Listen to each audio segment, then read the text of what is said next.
بسم اللہ الرحمن الرحیم۔ مہر فاطمی کے حوالے سے اکثر لوگ پوچھتے ہیں کہ مہر فاطمی کی مقدار کیا ہے اور مہر فاطمی کس کو کہا جاتا ہے۔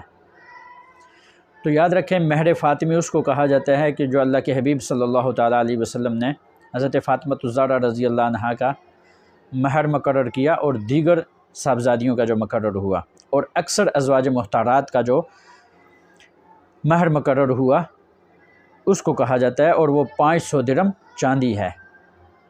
حضرت ابو سلمہ رحمہ اللہ سے مروی ہے کہ انہوں نے حضرت عائشہ صدیقہ رضی اللہ عنہا سے پوچھا کہ ازواج مطہرات کا مہر کیا ہوتا تھا، تو حضرت عائشہ صدیقہ رضی اللہ عنہا نے ارشاد فرمایا کہ ازواج مطہرات کا جو مہر اللہ کے حبیب صلی اللہ تعالیٰ علیہ وسلم ادا کرتے تھے تو وہ 12 اوقیہ اور 1 نش ہوتا تھا۔ پھر حضرت عائشہ صدیقہ رضی اللہ عنہا نے پوچھا کہ آپ کو معلوم ہے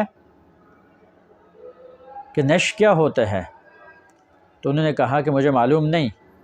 تو حضرت عائشہ صدیقہ رضی اللہ عنہا نے ارشاد فرمایا کہ 1 نش جو ہے تو یہ آدھا اوقیہ ہوتا ہے، یعنی 20 درہم، اور 1 اوقیہ جو ہوتا ہے تو یہ 40 درہم کا ہوتا ہے۔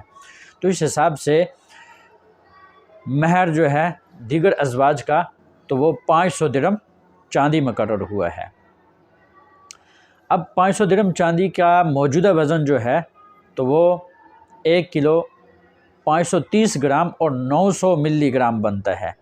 لہٰذا چاندی کی قیمت بڑھتی رہتی ہے اور کبھی کم ہوتی رہتی ہے، لہٰذا موجودہ وقت کے حساب سے اس چاندی کی قیمت کو دیکھا جائے، پھر اسی اعتبار سے مہر فاطمی مقرر کیا جائے۔ اب دوسرا سوال یہ ہے، اکثر یہ بھی پوچھتے ہیں کہ کم از کم مہر کتنا رکھنا چاہیے۔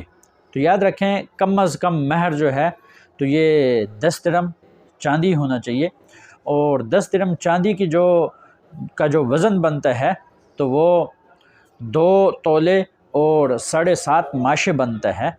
تو اس اعتبار سے پھر اس سے کم از کم مہر نہ مقرر کیا جائے، اور خاص کر کے بڑے خاندان والے جو ہیں تو ان کو چاہیے کہ مہر مثل رکھیں، اور مہر مثل جو ہوتا ہے تو موجودہ جو خاندان کی قریبی جو عورتیں ہوتی ہیں تو ان کا جو مہر ہوتا ہے تو اس مقدار کے برابر مقرر کیا جائے۔ اللہ تعالیٰ میں سمجھنے کی توفیق عطا فرمائے۔